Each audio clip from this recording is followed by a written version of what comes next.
I just found out my bestie is crazy Hmm. and wants to shag a scarecrow and That's probably has not a Lyme true best disease. friend. You didn't know that bitch was crazy before? Like you had no inkling? Like all my friends know I'm insane.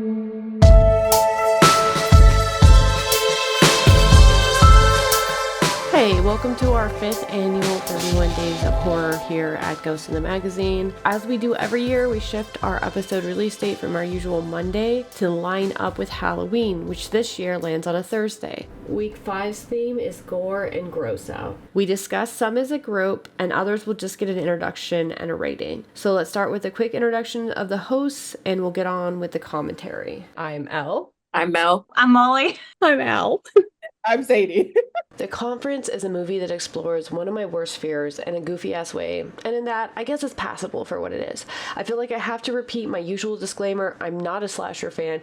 It takes a lot to interest me in a story that hinges on some guy being a fucking asshole. That's not a story, that's life. But dying at work, or at a work-related function, that's something I'm highly motivated to avoid, because every time I'm clocked in, I'm having a fucking awful time, and I don't want to be there. And I definitely don't want any part of that to be my last moment on this earth. The idea of the last thing I see being the face of some jerk from accounting or the person who steals my lunch from the fridge every day is a core fear that I don't want to see addressed in any serious way. And luckily, this movie is largely unserious. The kills are not super creative, the gore is a little goofy, but overall it's watchable, and that's coming from a bitch that, again, doesn't prefer to do slashers. There's an undercurrent of office intrigue, the shit boomers do to make an already fucking annoying task even harder. And no, that's not ageist, it's just boomer-ass behavior.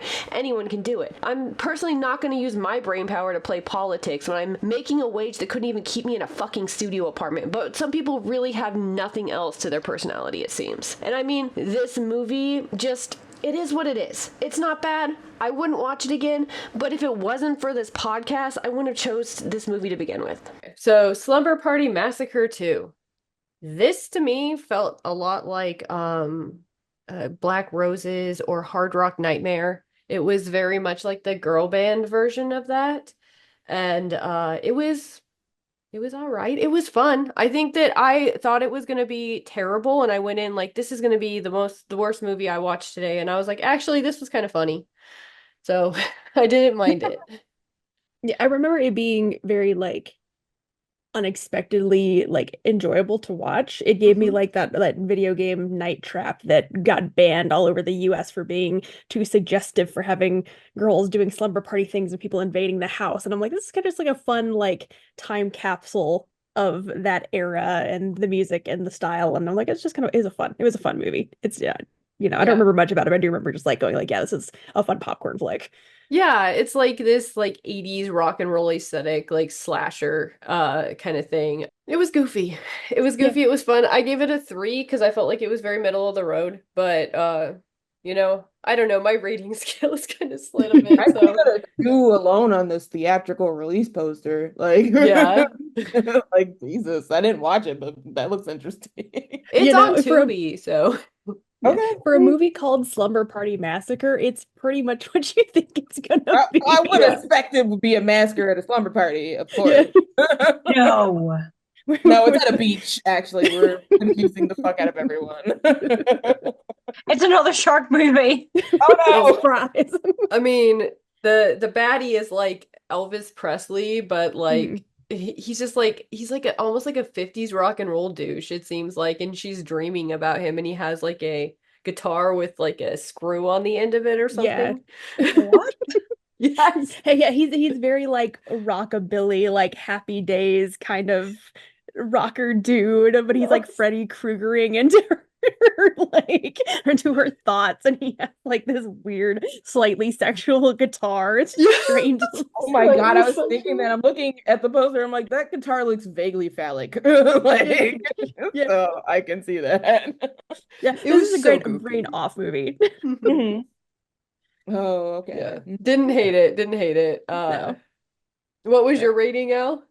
I think I gave it a 2 just That's because it was fair. kind of just Yeah, yeah, it's fun. It's just it is. just a nonsense. So I'd be low-key kind of pissed at Steph for adding this to the list, but I'm pretty sure I've pissed her off several times in the past with my picks, so fair game. But immediately out of the gate, the audio mixing in this movie is an absolute assault on the senses, and I get it. It's indie, it's weird, it's alternative, and some of the characters are genuinely funny and goofily acted, but I'm not going to be able to get into something that just absolutely grates at my senses like this. The practical effects in the movie are fucking gold star. You did that. They're not good, they're not convincing, but somehow they still tend to be the best part of the movie, and I really don't think I need to discuss a trauma movie very deeply. There's not really a plot, there's just a half-assed setup and a gauntlet of goopy puppet bullshit, and if I'm being entirely fair, that's still more substance than a good portion of the movies we've watched for this podcast. Also, my limited attention span for non-engaging bullshit appreciates that the movie is only about an hour, but there are several scenes we could trim further and lose nothing of any value. So come back to me with a tight half hour of passively engineered audio and a little boost on the light and the darker frames, and I'd bump it up from 1.5 chuds to maybe 3. Don't Look Away is another movie that is in the vein of Tarot or Final Destination. The demographics are boosted from high school to roughly college age, but the vibes are same shit, different day. Some cursory reading says that the film was super low budget, and after watching Rabid Grannies, it's nice to see how that translates in different hands, because the sound design and cinematography are admittedly pretty good, and the mannequin, he's visually unnerving, but this is where I get off of the compliment train. The characters are largely unsympathetic tropes, and where they deviate, they're just absolutely unlikable and unconvincing. The scene with the guy trying to get the mannequin's attention as if it was just another guy walking his dog is absurd as fuck. I get that it's dark, brother, but that body type is fucking inhuman. And that's coming from a bitch who likes men who look like they need medicinal milk, okay? The weirdly intense Scorpio-coded boyfriend going on a psychotic break is really giving The Shining. And then they use the "they're all gonna laugh at you" sound right out of Carrie. Ultimately, it feels like the movie is trying too hard to be something it's not, instead of just leaning into a really goofy ass premise. And really, it's that seriousness that sours it for me. I originally gave it 2.5 chuds, but by the time I had to write this, I had just forgotten enough of it to justify a rewatch, and that made me mad. So I knocked off half a chud for fucking annoying me. And that's where we're at. So Molly and Mel also watched it, and they gave it 2 and 2.5 chuds respectively. The next one is Pearl. And I'm gonna mostly let y'all talk about this one. It was fun. This bitch is crazy. I gave it a 4 because it was one of my favorite horror movies that came out that year. Like, I loved it because I saw X and X was okay.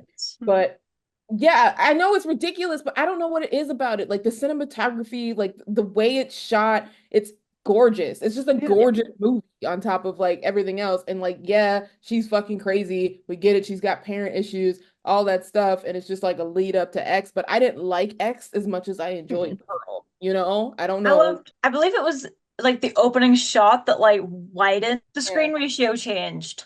Yeah. That was such a small thing, but I just thought that is exquisite. Right. And also having a pet alligator, she's living the dream. Really is, except her mom's a mean bitch. She is. But also, like, you start to learn that maybe her mother has like a real good reason for being a mean bitch, and that's because Pearl is goddamn insane. I think I would also be a mean bitch if I had a child that was, I swear to God, the Antichrist. Honestly, I think I liked it so much because at a pivotal point in my life, I was watching it, and like, while I don't murder people and keep pet alligators, I can understand some of the issues that Pearl has with the like, I just want to be someone. I don't want to be stuck here. Why does no one like me? Why does everybody leave me? Like that type of shit women can identify with. And then I'm also on a good for her, like, I don't give a fuck. Women can kill whoever the hell they want to in movies, and I'll be fine with it, kind of thing. Support women's rights and women's wrongs. Right, exactly. Especially with the guy that she starts banging from the movie theater, because it's like, now you're acting all weird, like you didn't know this bitch was weird when you met her. Like, so what's your problem now? Yeah, I was sort of going, I know that you now sort of suspect that she killed her entire family. Right. But did you not get that impression earlier? Like, a little bit, just a tad. Yeah. Her rage was beautiful. Mm-hmm. And I don't know how else to describe it. She just even though she looked like her face turned red and she just got really into it.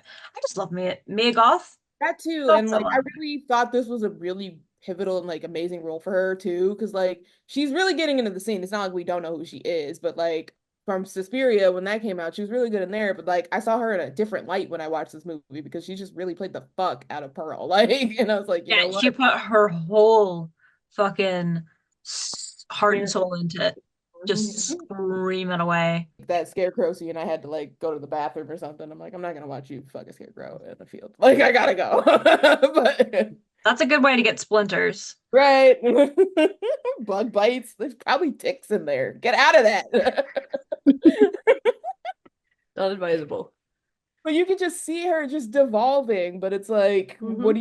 what are you gonna do? Like, what can you do? And like, she rested her whole life on this one audition, and I can see how that would be for some people, where it's like, this is gonna be the thing, and then it doesn't happen for you, and then you just lose it. And then her poor fucking bestie who did get it, like, that's not her fault. And now you're gonna kill her. Jesus Christ. That poor girl. She did not deserve that death. Convinced that she did get it. I think she just said that because she thought it would make her stop asking really intently. Fair enough, No. maybe. Yeah. She, I think at that point she was starting to. I can't remember if that was before or after the whole murder confession thing. It was after when she had that like real long speech about all the shit that she did. I think she was just like, I want to get out of here. Yeah, so Hmm. she was just saying whatever she wanted to hear. Because she Mhm. did say that she didn't get it the first couple of times. So I'm starting to think that maybe she just didn't, and Right, she's just trying to get the fuck away. She's just right. going, nah, I just found out my bestie is crazy Hmm. and wants to shag a scarecrow and That's probably has not a Lyme true best disease. friend. You didn't know that bitch was crazy before. Like you had no inkling. Like all my friends know I'm insane. Like, like you They're know. all, you see, they're quarantined because of the. Oh yeah, because of Yeah. the what is it? The flu or So Spanish flu. Hmm. maybe, flu? yeah, so maybe she wasn't quite as crazy before that, but like the isolation probably knocked that up a notch. Yeah, and then being stuck with her mom and her ailing dad, and then her I husband's know like I got crazier after COVID. same. But and then her So husband is like off at war and she hasn't heard from him or any of that shit too. So I guess that's enough to drive any person insane. But that in she turn, had a she had a screw loose, and then by the end of that, she had all the screws loose. yeah. I mean, I don't know. I hated her mom though, just like a little bit. Like, just let the her girl have a little fun. She can't go to the fucking movies. Like, shit. Like, there's like nothing else to do.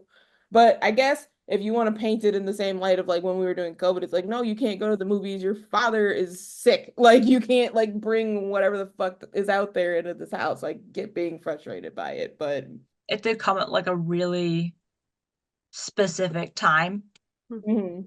Yeah.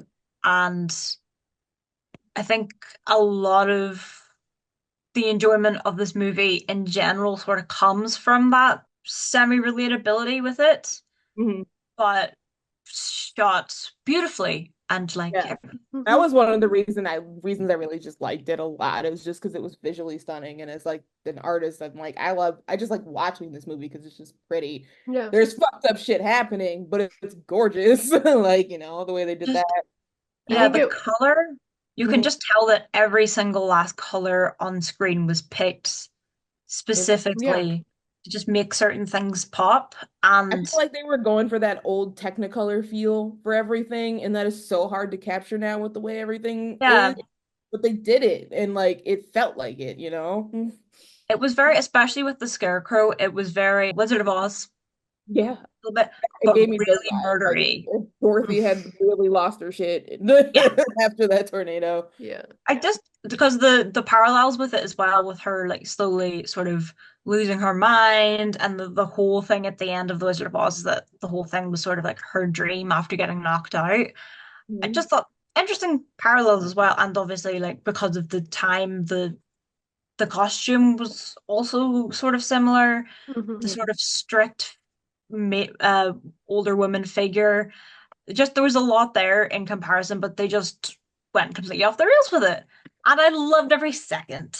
I did too. And like honestly, I was mad for Pearl. I was on her side. She did her thing with that dance. You're gonna say no? Like what was the no for? I think she did a great job. Is she a little delulu? Sure. But you need that in your troop or you're not getting anywhere. Like you need a little bit of delusion behind this whole thing. Yeah.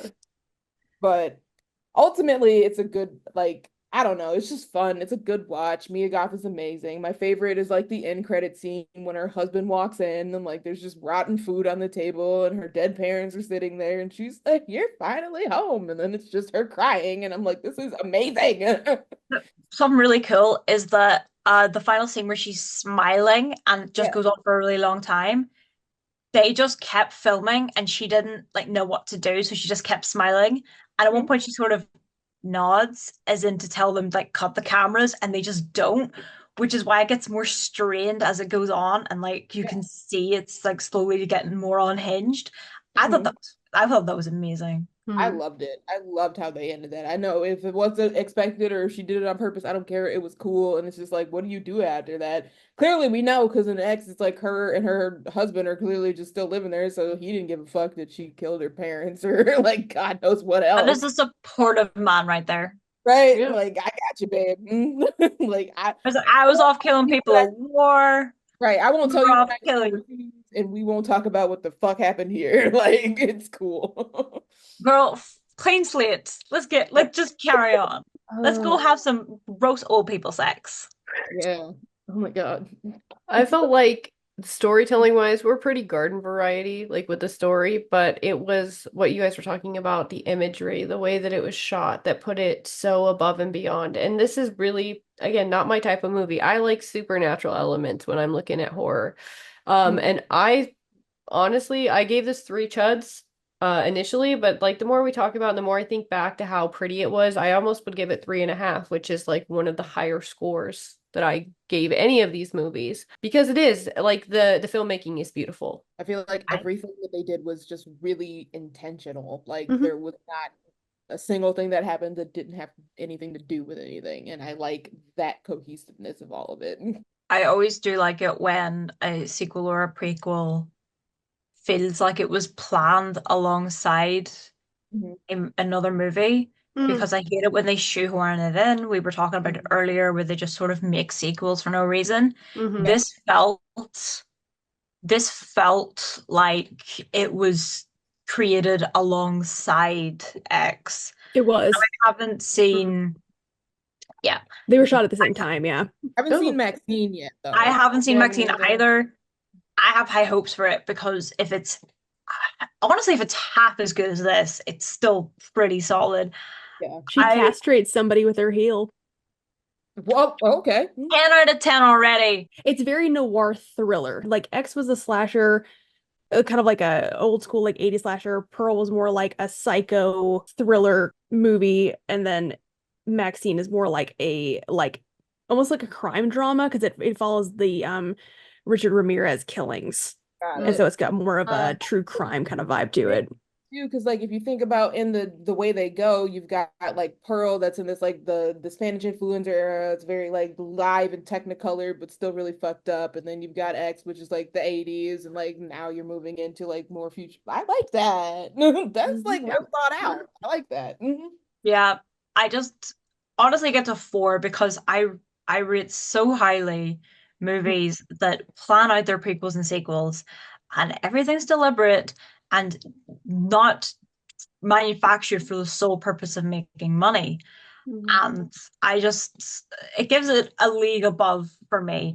And I know that that's like the bar is on the floor in that respect because that's like what you should do. But I just respect people so much who do it because it is very easy to fall into that trap of just creating sequels for money and nothing else. Mm. Right. Yeah. I gave it a 4 too. I would give it a 5, but like honestly, sometimes when Mia Goth starts yelling, I'm like, stop screaming. It's okay. Like you don't have to yell. We can hear you. But yeah, it feels like an intentional thing. I'm tired of, like you said, I'm tired of prequels and sequels that just feel like you're just shoehorning shit in for the sake of doing it. Like this felt like intentional. And honestly, even if X didn't exist, I like the fact that Pearl could just exist as like its own standalone movie without Yeah. anything else. Yeah. Mm. That's also like the I call it like the Marvel effect, where you have to watch everything to understand every little Right. thing. These Mhm. movies are fine standalone as well. Yeah. I And you don't know, know about Maxine, maybe that's slightly No. different. It's But you have to have seen the other two to be able to get Maxine, but well, that's but okay. it's one of those that it like it's more of the subtle undertones of things Mhm. that are like okay, fair enough. mentioned and the one-offs and like the oh we know we found the camera at the farm and we know what happened. It's just kind of more of just like alluding to things and not necessarily like everything is directly referencing it, which it's so funny that I know so much about these movies and I don't like any of them. Oh. I don't like any of these movies, but I'm like, oh yeah, I know all the lore and the trivia for it. Hate X. It's just like it's a slasher with a weird old lady and people making porn. But I don't know. It was just something about the way they did Pearl and how it can just like sort of exist in its own weird little universe, So, and it's still a pretty good movie. Not And, mad about and yeah, I just love that well, the two I've seen are it. movies that just exist by themselves. They're both weird by themselves, and you don't necessarily have to see one to sort of understand the other. It adds an extra layer, but it's not necessary. So it's not like you can't just go into a random Marvel movie because there's so much shit there now where you have Mhm. to like tread back and know everything that happened. I like that you can just watch this and enjoy it or not enjoy it. I'm not really a slasher person. I'm not really like especially I don't need to be convinced that humans are flawed and can be evil. Mhm. And so these types of movies really aren't for me, but I do think that it does so much filmmaking wise that's interesting. I like Ty West as a director. I like the stuff that he does like visually, but like the stories and the stuff are just like not a thing. And I'm one of the 7 people on the planet who I don't like Mia Goth. I don't I don't understand it. She's not for me. And I just but I've seen some of the other things that Ty West has done. Like he did part of the first VHS. And I'm Yeah. Yeah. like, and he's the only one that I remember by name and remember going, oh yeah, you're the one like this was actually good. But I'm just like, this is just it's not my I don't get not a slashery person, and I'm just kind of like I don't need I like women slasher. yelling Yeah, at and I like found things. footage, but I'm also like a sucker for a really artsy like horror movie. So like I Yeah, love Midsummer and like going back same. Easter eggs and shit that I didn't. And that's why I like Pearl a lot is because like while it is just a slasher and it's just like, a girl doing bad things, it's very artsy in its own It's true. way. Yeah. Yeah, it looks pretty. Like I Yeah. don't want to hang the posters up. The posters look great. Yeah, the Yeah. posters are great. Like I Yeah. love it. All right, our last one that we're going to cover is Slugs. It was not Okay. good. I couldn't imagine anything with the name Slugs in there. Oh, I didn't finish it. I gave it a 1 because I was just like, I can't do this.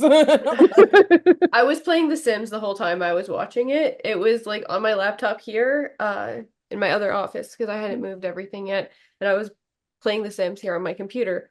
But I watched it twice because I knew I wasn't paying attention to it. Both times though, what I zeroed in on was that weird ass sex scene. She like falls off the bed or something and gets covered in the fucking slugs and they're like eating her. And then he's like trying to get away. He's trying to like play the floor as lava because there's slugs all over the floor. And then he falls into the slugs and gets eaten too. I don't know. It's just I didn't finish this because I think it made me think of what was the movie that we watched with the weird like Cronenbergy type creatures with the Oh, teenagers with the shitty dialogue. oh, the shunting one. Oh Yeah, man. Yes. What? Yeah. it gave me Uh, those vibes, and I was like, yeah. I don't want this Yes. already. It was flashbacks to the slug goop shit, and I'm like, I am not in this. It wasn't I it don't wasn't like that. I don't do bugs and sticky things and Yeah, I, I don't like bugs. nah. You know Yeah. what? The only bug movie that I stand by is Eight-Legged Freaks, and like that is it. You know, I think this one and Ticks, which were the two, Steph put these on here, so thank you, Stephanie. Right. Um, Thanks, Steph. And you're not even those were here. maybe the first two that I think I've watched, or at least like I remember. Like I remember arachnophobia being a thing when I was a kid. Like I remember seeing the Mhm. commercials for that. But I never watched it. My mom never watched it. But I don't remember anything else really. I mean, arachnophobia scared Which, the fuck out of me as a kid, but then Eight-Legged Freaks was like making fun of arachnophobia oh Yeah. yeah. way, so I did love I that haven't movie. watched that. But I don't know. I just when you start getting into like the bugs are on a mission, I'm just like they're slugs though. Like just throw some salt on them and go away. Yeah, Well, they literally. had a legit scientist on the case with this one, where like he was trying to figure out what the fuck was wrong with the slugs. I remember that part. I mean, I can't really say whether or not it was a good movie since I didn't fucking finish it, but I can only assume it wasn't that great. I think that honestly, I think Steph watched that Ticks one because it had Seth Green in it as like a very young Seth Green in it, which that's why it felt very like Pet Sematary 2, which was another one that was on this list. It was very like 90s like kids teen movie, you know? And then the autoplay on Tubi brought Slugs next. And I think she just like put him on there. But yeah, I just like there's a little bit of plot, a little bit of weirdness, and a lot of like goofy, goopy gore, but it sucks. It's not a good movie. I gave it a 2 because, you know, it was a movie. It was a movie. I gave it a 1 because like it exists. I didn't finish it. I'm sure it's great to somebody, but like again, I can't get with the bugs and the goopy. I don't like the goopy shit. I don't want to deal with it. Yeah. Nah, the posters are enough for me. That's yeah, no.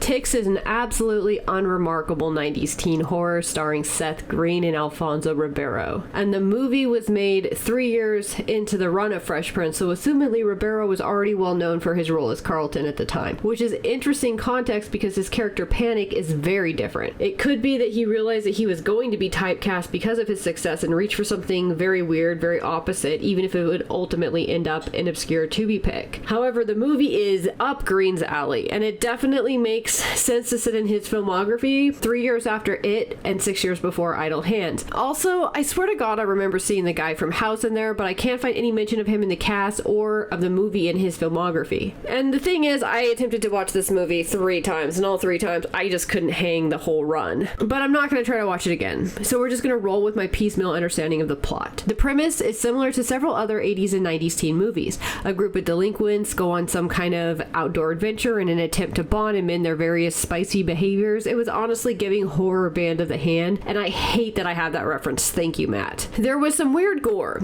and some pretty goofy body horror moments, but ultimately it felt too much like something I've seen 1,000 times before, and it couldn't hold my attention. If I didn't have to review it for this podcast, I wouldn't have even bothered attempting to finish it as many times as I did. It would have been a clean DNF. Even the gross dog infestation scene was giving Alien 3. There was nothing unique to save this movie, and it kind of felt like a fever dream, mashing together so many mid-tier picks I've watched for this and other podcasts. Across the board, this was a one-chutter with our host. It was also so unremarkable that when I asked everyone what we wanted to cover in our conversation, though everyone seems to have watched and rated this movie, nobody threw this one in the ring. So thank you for listening to A Ghost in the Magazine. You can find us on the interwebs at ghostinthemagazine.site.